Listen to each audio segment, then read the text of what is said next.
নমস্কার বন্ধুরা, নতুন ব্লগে আপনাদের সবাইকে স্বাগত জানাই। আশা করছি ভালো আছেন সবাই। আমরা কিন্তু তোফা আছি শিলিগুড়ি শহরে। বৃষ্টি হব হব করেও বৃষ্টিটা তেমন হয়নি, যার ফলে ভালো তো আছি। আর আমি কিন্তু সত্যি সত্যি যেটা ব্লগে বলছি সেটা কিন্তু পালন যে করছি, আজকের ব্লগ কিন্তু সেটার প্রমাণ। আমার আজকে এই দুটি নয়নতারা গাছ ছাড়া বারান্দা বাগানে আর কোনো ফুলের গাছ নেই, বা গাছ হয়তো আছে, সেগুলোতে ফুল আজকে ফোটেনি।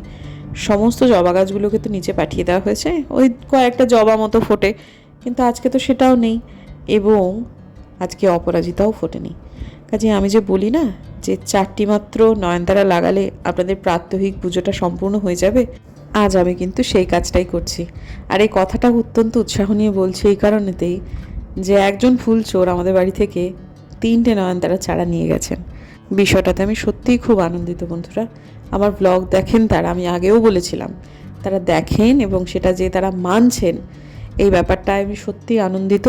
কারণ এটা একটা নেশা, তো নেশা মুক্তি ঘটাতে তাকেও এফোর্ট দিতে হচ্ছে, সেটার জন্য তাকে সাধুবাদ জানাই। এই যে দেখুন, একটা টবে 6 ইঞ্চির টবে দুটো রয়েছে হচ্ছে তুলসী। একটা থেকে আমি পাতা তুলছি, আর একটা আমি তুলছি না। আর যেটাতে আমরা দেবতা হিসেবে পুজো করি সেটাতে তো পাতা না তুললেই ভালো। দেখুন এখানে একটা টবের মধ্যে দুটো রয়েছে, একটা থেকে তুলছি, একটা থেকে তুলছি না। সব দিকে কিন্তু হচ্ছে। সামান্য 3টে টবেই যদি আপনাকে চৌর্যবৃত্তি থেকে মুক্তি দেয়, তার থেকে আনন্দের কি আছে, তাই না? নমস্কার বন্ধুরা, নতুন ব্লগে আপনাদের সবাইকে স্বাগত জানাই। আশা করছি ভালো আছেন সবাই, যে যেখানে আছেন। এত আবহাওয়ার পূর্বাভাস, প্রবল বৃষ্টি হবে, সেটা হচ্ছে এই যে প্রবল বৃষ্টি। তোয়াক্কা না করে কালকে আমি সমস্ত বিছানার চাদর কেচে দিয়ে কী যে ভালো কাজ করেছি তার কোনো ঠিক ঠিকানা নেই। সমস্ত কেচে দিয়েছি, সব শুকিয়েও গেছে, এবং আমি ভীষণ আনন্দিত। শুধু আনন্দিত হওয়ার ওইটাই কারণ নয়, আনন্দিত হওয়ার একটা কারণ আছে, আমরা কালকে ঘুরতে যাচ্ছি। আজ আমার হাজব্যান্ডের আছে, সে ঘুরতে যাচ্ছে না, কিন্তু সে যেহেতু একটা জায়গায় যাবে বলে বাড়িতে জানালো যে তার একটু কাজ আছে, কী কাজ সেটাও জানালো। সঙ্গে সঙ্গে আমি লেজ ধরলাম, ভাই আমরা বাড়িতে বসে আছি, আমি টুকুর, শ্বশুরমশাইও যেতে পারতেন কিন্তু তিনি যাবেন না বললেন, আমাদেরও নিয়ে চলো, তুমি কাজ করো, আমরা বরং ঘুরে বেড়াবো। তা সে বললো যে প্রথমে খুব আপত্তি করছিল, তারপর যা হোক একটু বাদে বললো ঠিক আছে, শতাব্দীতে টিকিটটা কেটেই ফেললাম, চলো তাহলে। এখনও কোথাও স্টে করবো সেটা আসলে আমরা এখনও ডিসাইড করিনি। কোথায় যাচ্ছি সেটা তো অবশ্যই কালকের দিনের ব্লগেই জানতে পারবেন আপনারা। খুব সুন্দর একটা জায়গাতে যাচ্ছি, অল্প কিছুক্ষণের দূরত্ব, কিন্তু যাচ্ছি খুব মজার জায়গায়। আর এই ভিডিওটা আমি সেদিনকে পাবলিক করবো, মানে আমরা যাচ্ছি একদিনের জন্য, মানে কাল যাচ্ছি পরশু ফেরত আসছি। এটা আমি তখন পাবলিক করব যখন আমরা ফেরার গাড়িতে চড়ে গিয়েছি। তার আগে করব না, কারণ একটু অসুবিধা আছে। এখন কী হয়েছে, কেনাকাটার একটা জায়গায় যাচ্ছি, বুঝলেন তো, সেখানে সে কাজ করবে, আমরা ও বাবা এদিকটা আমার মেঘ করেছে, এই বাবা আমাদের বাড়ি একটু বাইরে যেতে হবে। কুম্বাদা বলেছে যে সে তো এখন একটা কাজে গেছে, ও হয়ে গেলে পরে আমাকে ফোন করবে, আমাকে দৌড়ে দৌড়ে চলে যেতে। বাবা আবার আকাশটা খুব মেঘ করেছে। যাই হোক, আমি তৈরি হয়ে নিই না, ভিডিওটা আজকের দিনের যে ভিডিওটা যাবে সেটা এডিট করা হয়নি এখনো, তার আগে তৈরি হয়ে নিয়ে এডিটিংটা করে নিই, তারপর আপলোডিং না হয় রাস্তায় যেতে যেতে যেটা যেটুকু হয় হবে। তো যেটা বলছিলাম সেটা হচ্ছে যে বলেছি যে তুমি তোমার মতো কাজ করো, তারপর আমি হয় একটু কেনাকাটা করবো, ঘুরবো ফিরবো। কেনাকাটাও করতে দিতে চাইছে না, না সব জায়গায় খালি গিয়ে কেনাকাটা, খালি গিয়ে কেনাকাটা। হ্যাঁ, তো কিন্তু আমার আসলে একটা ব্যাগের, মানে একটা বিশেষ ধরনের ব্যাগের ভীষণ শখ।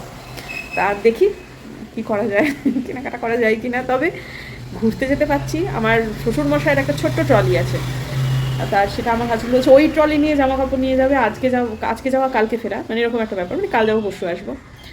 তা ওইটুকু একটা সময়ের জন্য বেশি বেশি বড় বড় কিছু ট্রলি কিন্তু আমি ক্যারি করতে পারবো না, মানে আমি ক্যারি করবো, কিন্তু খুব একটা মনে হচ্ছে না রাজি আছে। তো ঠিক আছে, তাকে বেশি খুঁচিয়ে লাভ নেই, যদি কেনাকাটা হয়েই যায় ওখান থেকে একটা ব্যাগ কিনে নেবো, কী আছে। হ্যাঁ, আর এখন একটু ভিডিওর কাজটা করে নিই, একটু বাদেই, যেটা একটু বাদে না, এখন কটা বাজে, অনেক টাইম আছে, কিন্তু তবুও সময়ের কাজটা সময়ে করে নিলে একটা চাপ মুক্তি ঘটে।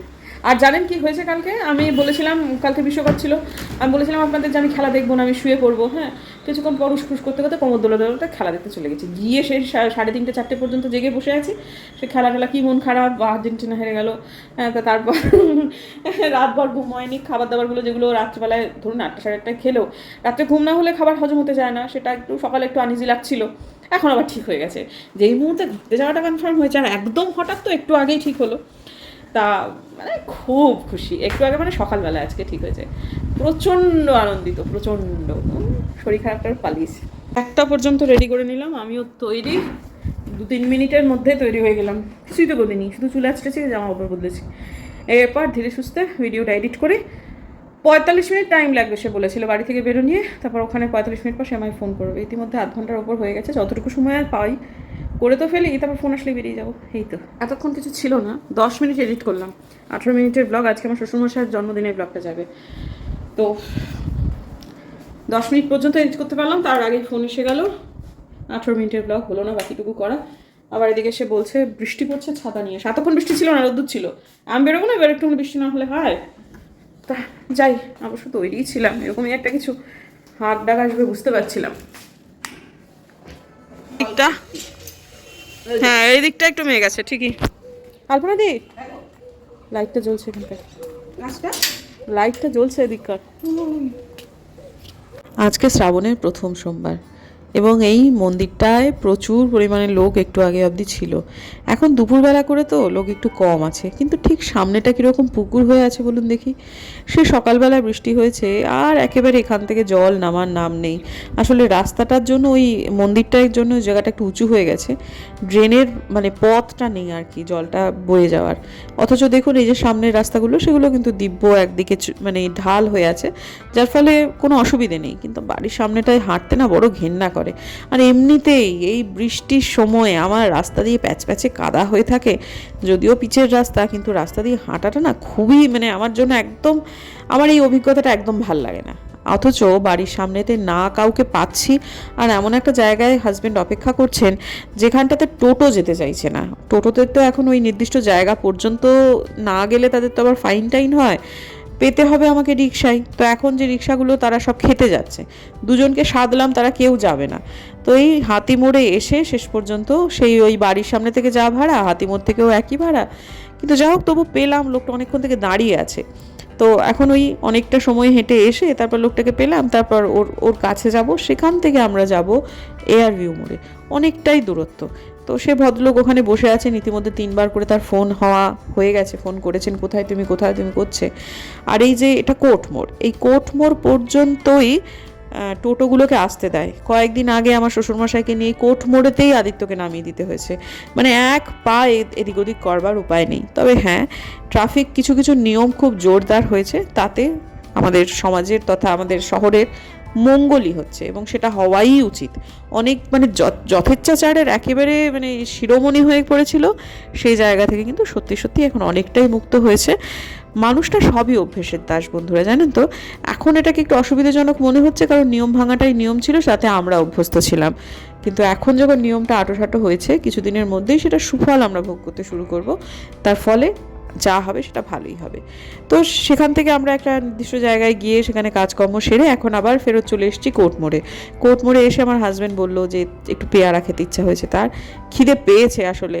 আর তার তো খাওয়া দাওয়া এখন এতটাই কমে গেছে, সে যখন কোনো কিছু খেতে চায় আমি না তো বলবোই না, এটা হেলদি জিনিস, না বলবোই বা কেন। তো তারপর যাই হোক, আমি আর সে একটা করে পেয়ারা কামড়াতে যাচ্ছি বাচ্চাদের মতো করে, আর 1 কিলো পেয়ারা নেওয়া হয়েছে। আমার শ্বশুরমশাই খুব একটা দাঁতের সমস্যার জন্য পেয়ারা খেতে পারেন না, ওনার জন্য একটু পাকা পাকা দেখে পেয়ারা নেওয়া হয়েছে। তারপর দুজনে আবার কোর্ট মোড় থেকে রিক্সা নিয়ে চলে এলাম বাড়িতে। ঘেমে নিয়ে চলে ফিরলাম, আসার পর ওয়েদার কি মনোরম হয়ে গেল, আহা হা হা। বাড়িতে ঢুকলাম আর দাদা এলেন, অ্যাকোয়াগার্ডের দাদা। কালকে বলেছিলাম আসতে, কিন্তু কালকে তো রবিবার ছিল, আর বলেছিলেন আজকে যদি বৃষ্টি না থাকে তো আসবেন। যাই হোক, একটু বেলা দিকে হলেও এলেন। বারে বারে খারাপ হচ্ছে, ব্যাপারটাই খারাপ লাগছে। সারানো গেল না, কালকে যেহেতু বেরিয়ে যাচ্ছি, পরশু দিনই ফেরত আসছি, তাই তরশু করে দেবে বললো। পার্টসটা এনার কাছে নেই, ইনি জোগাড় করবেন। সবগুলো বলছিল কালকে আসবো, কারণ কালকে আমরা থাকছি না। আর অ্যাকোয়াগার্ড জলের ব্যাপার তো 2-3 বার করে পুরো ট্যাঙ্কি করে ভর্তি করে দেবো, ফেলে ফেলে দিতে হয় জল, যার ফলে বাবার পক্ষে কতটুকু কি ম্যানেজ করা সম্ভব হবে বুঝতে পারছি না। এটা আমি না থাকলে করাটা একটু রিস্কি। শুভ সন্ধ্যা বন্ধুরা। সন্ধ্যের আবহাওয়াটা একটুখানি টেন্সড হয়ে আছে, কারণ সে যদি একা যেত তাহলে সে যেখানে থাকতো, মানে আমরা যখন যাচ্ছি তখন সে সেখানে থাকবে না, খুব স্বাভাবিকভাবেই মেয়ে যাচ্ছে আমি যাচ্ছি, এবং ওই ডিসিশনটা নেওয়ার ক্ষেত্রে একটু অসুবিধা হয়ে যাচ্ছে। মানে কি বলুন তো, তার যেটা পছন্দ হচ্ছে সেটা টুপুরের হচ্ছে না, টুপুরের যেটা হচ্ছে সেটা আমার হচ্ছে না, এদিকে একটু রাগারাগিও হয়ে যাচ্ছে। মানে ওই সিদ্ধান্ত গ্রহণের ক্ষেত্রে এত ডিলে করছে এবং এত বেশি মানে ওভার থিঙ্ক করছে কিছু কিছু জিনিস, যার ফলে আমার ঠিক মাথাটা গরম হয়ে যাচ্ছে মাঝে মাঝে। আর টুপুরও তাই বিরক্ত হচ্ছে, আমরা গোছাতে পারছি না, বারবার করে সে ডেকে বেড়াচ্ছে, দেখো না দেখো না এটা কেমন ওটা কেমন, বারবার করে বলছে। এটাতে রেস্টুরেন্টের ইয়েটা খুব একটা ভালো লাগছে না আমার। হ্যাঁ, আসলে মেয়ে নিয়ে যাবে তো, যার ফলে একটুখানি ওই আর কি, একটুখানি বেশি বেশি তো বুম্বাদার, মেয়ের ব্যাপারে একটু বেশি চিরকালই। তো যার ফলে আমরা একটু বিরক্ত হচ্ছি, কিছুতেই কাজ করতে দিচ্ছে না। তারপর একটু রাগারাগি করে চলে এলাম যে আমাকে গোছাতে তো তাও একদিনের জন্য হলেও তো যাবো। তো আমরা বলছি ছোট্ট ট্রলি নেবে, ছোট্ট ট্রলি নেবে, আর এইটাতেও আমার রাগ হয়ে যাচ্ছে। তো এখন দেখুন মেয়ের দিকটাতে কিন্তু অনেকটাই খালি রয়েছে, একটা এইটুকু ট্রলিই যথেষ্ট, মানে সামান্য একটুখানি ট্রলি। তো তাতে হলেও আমাদের মেয়েদের একটু জামা কাপড় বেশি লাগে, যাই হোক না কেন। তো সেগুলো ভরে নিতে সময় লাগলো বড় জোর 15 মিনিট, কিন্তু এই 15 মিনিট সময়টুকুও সে দিচ্ছে না। সব মানে গোছানো গাছানো সবটুকু করতেই মোটামুটি 15 মিনিট মতো সময় লেগে গেছে। তো টুপুরের ব্যাগের জায়গাটায় দিকটায় একটুখানি খালি রেখেছি, যদি কিছু কেনাকাটা করি। আমি এখনও কেনাকাটার আশাটা ছাড়তে পারছি না বন্ধুরা, কিন্তু এই লোকটার যা মেজাজের অবস্থা দেখছি তাতে করে জানি না কি হবে। তো ঠিক আছে, এখন আপাতত এই ব্যাগ ট্যাগগুলো, আমার নিজের কাঁধের ব্যাগটা, তাতে একটুখানি শাল নিলাম, কারণ পতিদেবতা আমার বললেন যে শতাব্দীতে তার ভীষণ ঠান্ডা লাগে, তার জন্য একটা শাল নিতে। তো এখানেও একটু যেখানেই যাই এখন, পশ্চিমবঙ্গের মধ্যে যেখানেই যাই, ছাতা নিতেই হবে, কারণ ছাতা ছাড়া চলবে না। যখন তখন বৃষ্টি হব না করেও তো হচ্ছে, আবার কখনো যখন হওয়ার কথা তখন হচ্ছে না। এইসবগুলো করেই মানে ওয়েদারের কথা বলা যায় না, খুব রোদ্দ হতে পারে, তার জন্যও ছাতা লাগবে, বৃষ্টি হলে তো লাগবেই।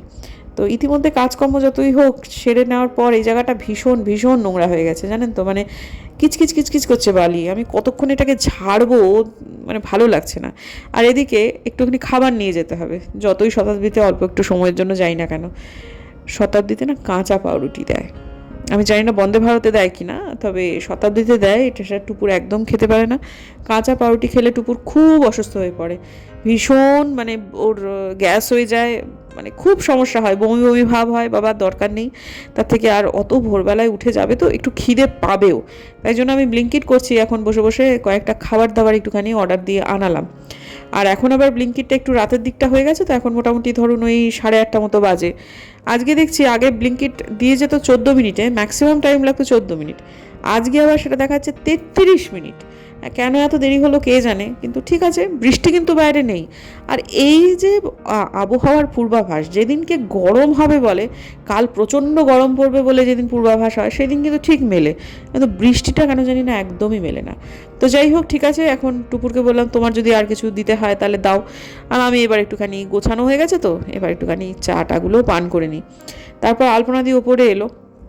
আলপনাদির এখনও তো অনেক কাজই বাকি আছে, ওপরে রান্নাঘরের দিকে কাজ টাজ আছে। এদিকে গাছের আতাটা যেদিন আমরা বেরিয়ে যাব সেদিনই এলো, এবং দিল হচ্ছে খেতে ওই সন্ধেবেলায়। সন্ধেবেলায় আতা আমি খাবো না, আমার আতা সন্ধেবেলাতে খেলে খুব অ্যাসিড হয়ে যায়। তো এখন এই যে একটুখানি হয়ে গেছে মোটামুটি সব কাজ, ব্লিঙ্কিট চলে এসেছে, জিনিসপত্র সব ভরা হয়ে গেছে। এরপর একটুখানি গজর গজর গজর গজর করতে করতে আমি খাটটা একটুখানি ঝেড়ে নিই। গজর গজর করছি হচ্ছে মেয়েকে বলছি, ওই আর কি, বরের উপর রাগ করছি, খুব রাগ করছি আর কি। মানে একটা ব্যাপার নিয়ে ওর সাথে আমার খুব বাদানুবাদ চলছে, সে ও দিক থেকে সে সমানে উত্তর দিয়ে যাচ্ছে, আর এদিকে আমার মুখ বন্ধ হবে, ওরে বাপরে বাপ, আমি সমানে মুখ চালিয়ে যাচ্ছি আর কি। আর এদিকে শুধু মুখ চলছে না, আমার হাতটাও সমান তালে চলছে, কারণ এত নোংরা কোথা থেকে হলো বুঝতে পারছি না। তো ঠিক আছে, আজকে না আমরা সন্ধেবেলায় আমরা এই কদিনের জন্য না, মানে একদিনের জন্য আর কি, চটি নিয়ে যাচ্ছি না, ঘরে পরা যে স্লিপারগুলো সেটা আমরা নিয়ে যাচ্ছি না। তাই টুপুরকে আজকে বলেছিলাম, টুপুর একটুখানি খালি পায়ে হাঁটার প্র্যাকটিস করতো, কারণ আমরা ঘরে কেউ চটি ছাড়া হাঁটতে পারি না। তা ওই প্র্যাকটিস করতে গিয়ে বারবার করে মাটি থেকে ওই বিছানায় বসতে বসতেই সেই জন্য কিচির কিচির ব্যাপারটা তৈরি হয়েছে কিনা কে জানে, তবে না ঝাড়লে মানে বসাও যাচ্ছিল না। যে এই দুটি ব্যাগ আমাদের হইল, এটি ছোট্ট, মানে বাঁ হাতে 2 আঙুল দিয়ে তোলা যায় এমন একটা ব্যাগ হয়েছে। একটুখানি খালি খালি রেখেছি আমরা, যাতে করে একটু যদি একটু কেনাকাটা করা যায় আর কি। তো আজকে শর্টস তো এখনও পর্যন্ত দিতে পারলাম না, কালকে তো 4টের সময় উঠতে হবে। এখনও কয়েকটা টুকিটাকি কাজ বাকি রয়েছে। কালকে যে জামাটা পরে যাব সেই জামাটাকে একটুখানি রেডি করব, একটু ব্রাশ করব। তারপর ওই আর কি, একটা তো শাল নিলাম, আমার মনে হচ্ছে আর একটাও নিতে হবে, কারণ সিটগুলো পাশাপাশি নেই, তোমাদের সিটটা আলাদা হতে পারে। আমার মেয়েরও ঠান্ডা লাগে, বোমাদারও ঠান্ডা লাগে। আমার অতটা লাগে না, আবার কখনো কখনো লাগে, কাজেই আর একটা চাদরও নেব, সেটাও একটু হাতের কাছে বার করে রাখলে সুবিধা আর কি। যদিও নামার পর তো একবারে ঠাঠা রোদ্দুর, সেখানে তো এখন সারা পশ্চিমবঙ্গেই তাই, সারা বঙ্গেই কম বেশি হচ্ছে বৃষ্টি এখন। দেখি ওখানে গিয়ে বৃষ্টি বাদলা পেলে তো আবহাওয়াটা মনোরমই থাকবে আর কি। কোথায় যাচ্ছি কি বৃত্তান্ত কমেন্ট করে একটুখানি গেস করে বলুন তো দেখি, আমার ধরনের কমেন্ট পড়তে খুব ভালো লাগে। তার মধ্যে কেউ যদি একটা ঠিকঠাক কমেন্ট করে দিতে পারেন তাহলে তো খুবই ভালো লাগবে সেগুলো পড়ে আমার। একটা অনুমান করবেন, হ্যাঁ। আপাতত কালকে অবশ্য ব্লগেতেই একদম শুরুতেই হয়তো বলে দেবো যে কোথায় যাচ্ছি, বা নাও বলতে পারি। একবারে নামলাম মানে কালকে ব্লগেতেই আপনারা বুঝতে পেরে যাবেন যে আমরা কোথায় যাচ্ছি। ঘুরবো ফিরবো খাবো দাবো, আমি আর টুকুর তাই করবো। ও তো একটু কাজকর্ম করবে, এখন ও কাজ যখন করবে তখন আমরাই বা দেখি আমরা নিজেদের মতো করে, এখন পশ্চিমবঙ্গের মধ্যে একটা শহরে নিজেদের মতো করে ঘুরতে পারবো না, এতটা পদার্থ নই আমরা, কিন্তু তাও আর কি ঠিক আছে। আসলে ওকে ছাড়া আমাদের তো মনটা একটু খারাপ করবে, কারণ এই আর কি, আর নাও করতে পারে, হ্যাঁ। সবসময় অত মন খারাপের তোয়াক্কা না করলেও ও তো একা একা যাবে বলছিল, আমরা তো জুড়ে গেলাম তাই জবরদস্তি, তাই না? তো বরের সাথে জুড়ে তো গেলাম, কিন্তু শতাব্দীতে টিকিট কেটেছে। শতাব্দীর থাকলে না আমার কী হয় জানেন, রাত্রেবেলা আমার একদম ঘুম হয় না। এখন অনেকটা রাত হয়েছে, আপনাদের সাথে লাস্ট যখন কথা বললাম তারপর অনেকক্ষণ সময় কেটে গেছে, সব কাজ মিটিয়ে ফেলেছি। কিন্তু এখন যে ভিডিওটা করছি সেটা যদি একটু এডিট করে রাখতে পারি তাহলে আজ গিয়ে কাল আসা, তো ওখানে গিয়ে কোনো রকম আপে আর কি এডিটিংয়ের চাপটা আমার থাকছে না, শুধুমাত্র টাইটেল থাম্বনেল দিয়ে ভিডিওটাকে পাবলিক করা এটুকুই কাজ। কিন্তু ওই আর কি পরের সঙ্গে ঝামেলাও লেগে গেল একটুখানি, বেশ ভালো রকম ঝামেলা হয়ে গেল। তা মনটা একটু খারাপই করছে, না জুড়ে গেলেই হতো। এই যে দেখুন আমাদের ওইটুকু ব্যাগ আর ওই এত বড় একটা ব্যাগ ওর আছে, কাজের জিনিসপত্র নিয়ে একেবারে ঠিক আছে আর কি বলবো। না আমাদের একটু বেরোনোর দরকারও ছিল জানেন, হয় পাহাড় না হলে কোথাও একটা আমরা যাবো করছিলাম। ও নিজেও বলছিল যে কোথাও একটা বেরোতে হবে। ওর সাথে কিন্তু আমরা এমনিতে পাহাড়ে থাকতে গেলেও বলি যে তুমি তোমার মতো কাজ করবে, কলেজে যাবে, আমরা আমাদের মতো ঘুরবো, কিন্তু ও কেন জানি না পাহাড়ে যেতে মোটেই খুব একটা এনকারেজ করে না। বলেন পাহাড়ে আবার রাতে থাকতে হবে, বাবার আসলে এতখানা বয়স হয়েছে না, বাবাকে একা একা রেখে দেওয়া খুব মুশকিল। আজকের এটাতে আমরা বলেছিলাম যে বাবা চলুন তাহলে, তা বাবা বললেন অতক্ষণ সময় আমি বসেও যেতে পারবো না, তাছাড়াও বাবা যাবেন না। তো ঠিক আছে, একটা মানুষকে আর টেনশনে বার করা যায় না। তো ঠিক আছে বন্ধুরা, দেখা হচ্ছে কালকে একটা নতুন ব্লগে। কমেন্ট করে জানাবেন কিন্তু, হ্যাঁ, যে কোথায় যাচ্ছি। আশা করছি কালকে এবং পরশু দিনের ব্লগটা খুব ভালো হতে চলেছে। এবং আজকে যদিও ঝগড়া দিয়ে দিন শেষ হলো এবং প্রচণ্ড ঘুম পেয়েছে, এখন আবার মনে হচ্ছে এডিটটা না করলেই হয়। কিন্তু ঠিক আছে, দেখি এডিট করতেও পারি নাও পারি, করে নিলেই ভালো হয়। চলুন দেখা হচ্ছে কালকে একটা নতুন ব্লগে। যদি আমার ভিডিও ভালো লাগে সাবস্ক্রাইব করবেন, পাশে নোটিফিকেশন বেলটা অন করবেন যাতে ভিডিও দিলেই নোটিফিকেশন চলে যায় আপনাদের কাছে। দেখা হচ্ছে আগামীকাল, ততক্ষণ